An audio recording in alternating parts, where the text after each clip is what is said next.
اعوذ باللہ من الشیطان الرجیم بسم اللہ الرحمن الرحیم وبہ نستعین۔ معزز سامعین، خواتین و حضرات، ہم آج قرآن مجید فرقان حمید کی آیت نمبر 17 آپ کے سامنے پیش کر رہے ہیں، جس میں ہمارا جو برنامہ ہے، جو ہمارا پروگرام ہے، جو ایجنڈا ہے، وہ یہ ہے کہ ہم اس کا متن پڑھیں گے اور اس میں ایک دو جو غلطی لوگ عام کرتے ہیں اس کو دور کریں گے، اس کا ترجمہ کریں گے، اور اس ترجمے میں جو ہمیں رب تعالیٰ میسج دینا چاہتا ہے وہ بھی مختصر آپ کو پیش کریں گے۔ یتجرعہ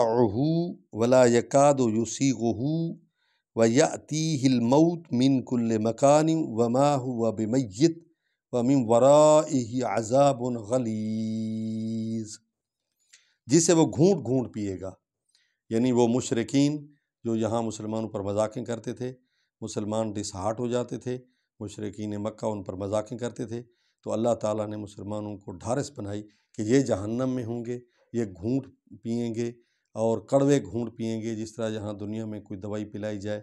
تو وہ گھونٹ گھونٹ پیتا ہے اور مر مر کے پیتا ہے، تو یہ وہاں ذلیل و خوار ہوں گے، اور آخری فتح، حقیقی فتح، ہمیشہ کی فتح آپ مسلمانوں اور مومنین کی ہے۔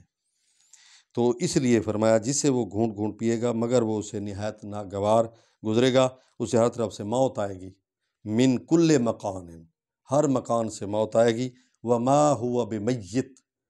لیکن وہ مرے گا نہیں، ٹھیک ہے، لا تبقی ولا تذر، وہ جہنم نہ اس کو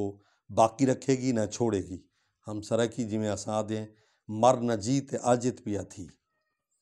تو یعنی وہ زندہ بھی رہے گا، جب ایک ان کی جلد سڑ جائے گی تو دوسری جلد جدید ان کو پہنا دی جائے گی، اور پھر ان کو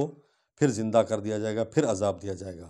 اور جو تصحیح ہم کرنا چاہتے ہیں وہ یہ ہے کہ لفظ میت ہے،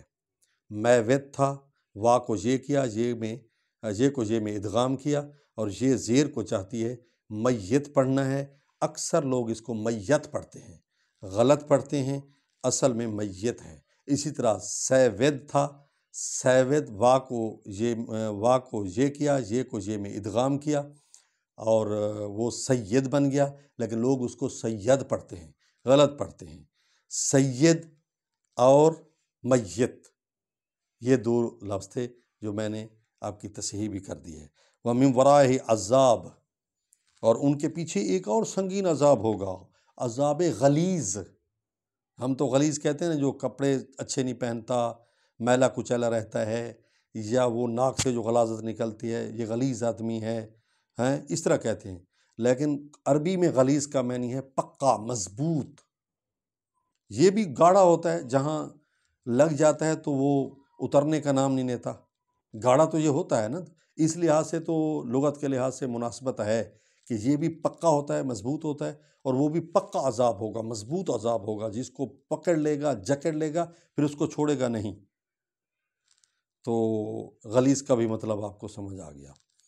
تو دعا ہے کہ اللہ تعالی ہم سب کو قرآن مجید پڑھنے، سمجھنے اور اس پر عمل کی توفیق نصیب فرمائے۔ اور میسج یہ ہے کہ جب کوئی عذاب کی آیت آئے تو اللہ تعالیٰ کا حکم ہے اور ادب قرآن یہ ہے کہ وہاں جو ہے استغفر اللہ پڑھنا چاہیے، اللہ سے معافی چاہنی چاہیے اپنے گناہوں کی، اور اس جہنم سے، خدا کے عذاب سے، خدا کے غضب سے، ٹھیک ہے۔ اور جہاں کوئی امید و بیم ہو، جہاں کوئی جنت کی خوشخبری ہو، تو وہاں الحمدللہ پڑھنا چاہیے۔ لَإِن شَكَرْتُمْ لَأَزِيدَنَّكُمْ وَلَإِن كَفَرْتُمْ إِنَّ عَذَابِي لَشَدِيدٌ، اگر تم میرا شکر ادا کرو گے میں نعمتوں میں اضافہ کرتا چلا جاؤں گا، اگر میرا انکار کرو گے تو میرا عذاب بڑا سخت ہے۔ تو لہٰذا آئیے ہم اللہ کا شکر ادا کریں، اور یہاں اللہ کا خوف اپنے دل میں پیدا کریں، استغفر اللہ پڑھیں۔ دعا ہے کہ اللہ تعالی ہم سب کو تقوی عطا فرمائے، اور آخرت کے گھر کی تیاری عطا فرمائے، کی توفیق عطا فرمائے، اور خدا کے غضب سے بچنے کی توفیق نصیب فرمائے۔ والسلام علیکم ورحمۃ اللہ۔